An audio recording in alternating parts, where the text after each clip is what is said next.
All right, we've got Cameron's Np300 in. With basically a bent rail, not to the point where bent right off, but yeah. So anyway, and we're comparing it to mine out here. So mine has the PSR chassis plate and then the extra plate that goes around it. So what we've got with this one's got a superior kit fitted by another shop, and we believe that they fitted this brace with the chassis lifted up, under your normal points, right? So when this comes up, the fucking tray, like the tension bananas like this. So yeah, which is a bit dumb. The shop should have known better.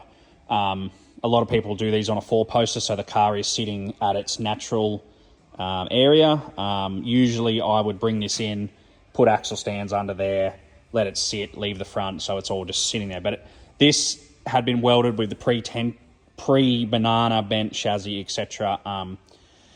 And also the problem with the superior gear, which I don't know if it's an oversight or what, but the PSR has a double plate. So it doubles this thickness here and it comes up into the mount and so on. This doesn't. So I've just split this plate here to take any extra tension off because it's the easiest spot. Discussed it with the customer. We didn't want to remove the plate completely because that's a fully welded plate. That would just take me fucking hours and a lot of money.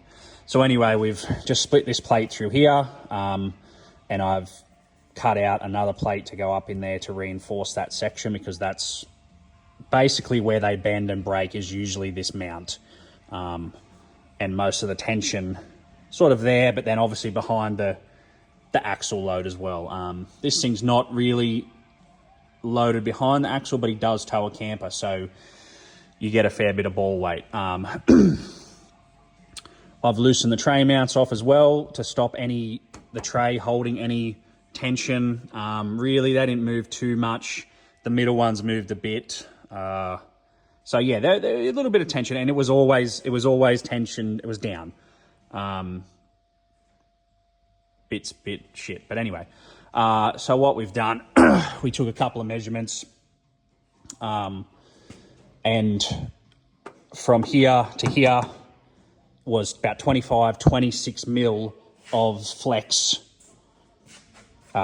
shrinkage when I preloaded the back again, just from the weight of the car there to there. So I did that first with these ones. They're just in there now for safety, etc. Cleaned all that up. But then I thought, let's check.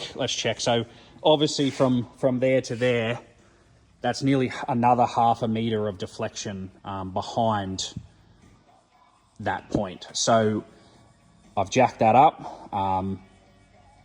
And this here is also tailing down a little bit too, which is pretty common on these utes. They tend to pull a bit. But anyway, I'm going to brace from here back as well. But there's not much I can do about that. Like it's pulled the rail itself. You'd spend fucking days straightening this thing out. But the aim of this job was to basically straighten up the back of the chassis, tension it properly where it needs to be. But yeah, so 26 mil of preload there to there.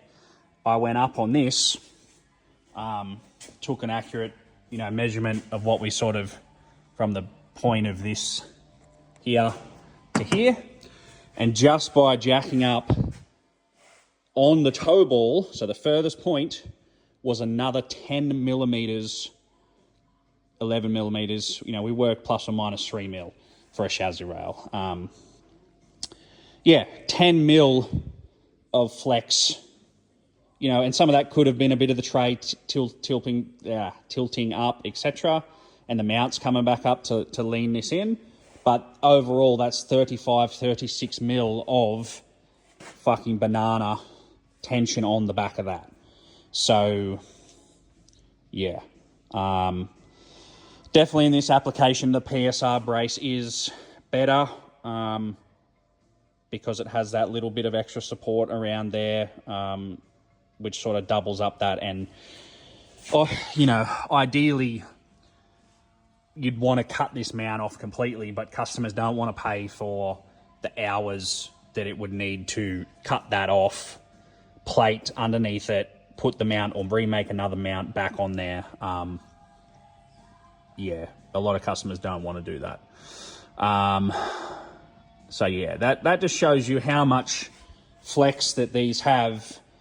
He's done Fraser, and definitely that plate has helped because it is welded along the bottom edge of here. There's probably a 10 or 15 mil lip around there. It's definitely supported it better. If I reckon this thing would have broken if it hadn't had that brace in there. Also, you could move this tray forward a bit more too. You'd be surprised how much coming. You could probably do 80 mil of forward on here. Just shifts the dynamics and the weight balance, etc. on there. That's why it's always a good idea to put your heavy shit on your headboard. You know. And airbags are they're not helping either. Like that's basically, when they're pumped up, that's basically like having a rigid fucking spring in there, you know. So you're always bouncing on that fucking back end. But anyway, yeah, we're making up the plate now, finishing that off. We'll get it all put in position, and then I'll come back to the back plates here just to stiffen that up a little bit more and make it a bit more rigid. So yeah, so I've set this up. I spring loaded, or I've loaded with the hoist from back there, right? This is literally, so that's 30 mil of reinforcement, so that obviously it's welded around there, so you only had 30 mil of extra reinforcement for this plate. So jacking that up there pulled 25 mil, give or take a mil, out of here. I've split that little plate there, which will get welded up under tension anyway. But then I thought I'll go right to the ball, and just by preloading that ball, so taking the tension out of here, right? And this is bent, like it's pulled down on the end of that tow bar, so that's probably a different issue you're going to have to look into later. But just by lifting that up and taking the weight off, I got a measurement from that point on the roof rack to here, and it took 10 mil of extra play out of that, from right at the tip of the toe ball to there. I didn't get another measurement to compare. Just lifting it off there, so that is roughly 35 mil of chassis flex from here. And what I've done too is I've undone all the tray bolts as well, because sometimes a tray will, obviously when it gets pulled out, it will pre-tension on the tray and all the mounts. So I've undone all those. The ones in the middle moved a little bit, but yeah, so I've taken all the pre-bend tension out of this thing, put weight on the back. So this is basically the whole weight of the front, the car, tensioning this chassis back to here, right at your furthest point.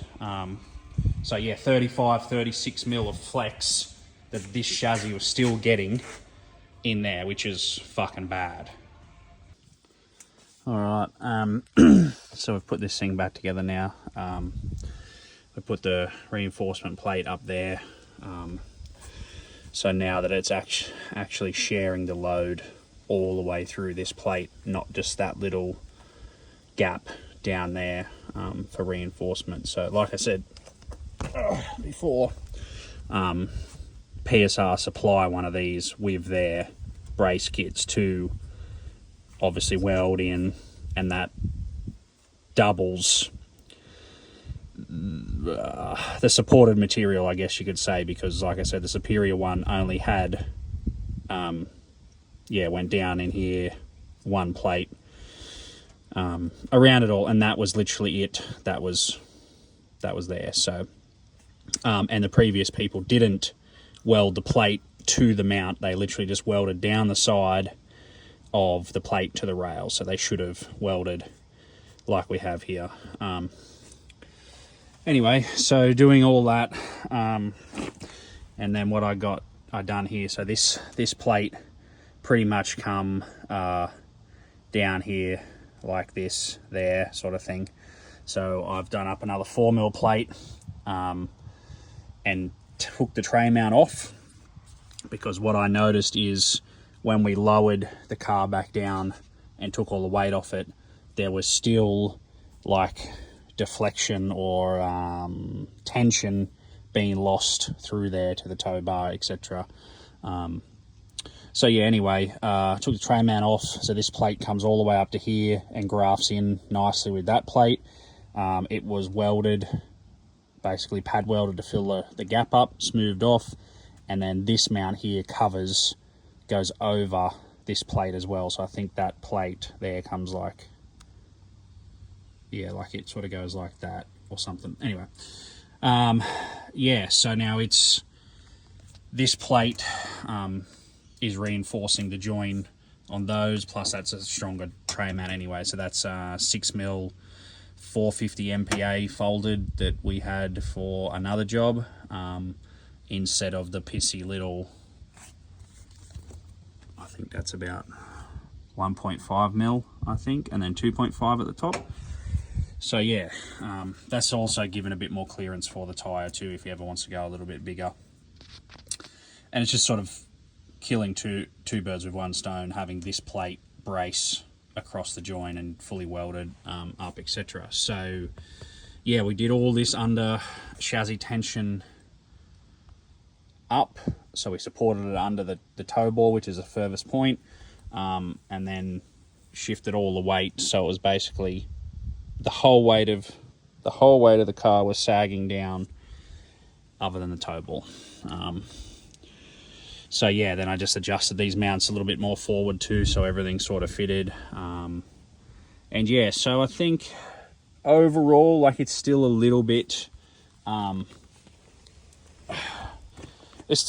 tail end down, but what can you do? Like, I think there's a lot of stress that's already been put into forward of this like rail here, and the only way to really correct that is to pull the fuel tank out, pull the exhaust out, spring it back up on the tow bar again, and weld a plate in down past sort of the cab and up there, and overlap to the shock mount, which is there on both sides. But we're getting to a point where we're sort of making it a bit too stiff then, like, yeah, this car has been pushed past its limit. You know, fucking my car gets pushed past its limit all the time. There's just so much overhang from where that coil sits to that tow bar. So this being preloaded, holding it back up in the air off the tow ball, should make it a lot better. Yeah, so that's pretty much done. Yeah, handmade 4mm plate there. I'm pretty sure Superior is 4mm as well, and then I handmade the front one 4mm, nice and tight. I wasn't going to cut the front mount off. Yeah, too much work for that front mount. Anyway, so yeah, everything's done back up. Slapped a bit of paint on there. I'm not a fucking painter. You know, this is a very bad spot for paint. As you can sort of see, it's all like chipped and rusted. Like, you'd have to body deaden the fuck out of this. Anyway, it is what it is now. But yeah, overall, front to back, once we straightened it, we gained 10mm down on the front and about 30mm on the back corner up. from the measurements of when I first started to fully loaded with those plates in there. So yeah, that's pretty much it for this car. That's the best we're going to do without fucking cutting the chassis off and remaking or using another chassis that's not tensioned back the opposite direction. But when you sort of compare the photos, it sort of doesn't look that good here. But when you can compare before and after photos, it's fucking huge difference. Like, it's definitely got that 35 mil of preload back that way. So anyway, another one done.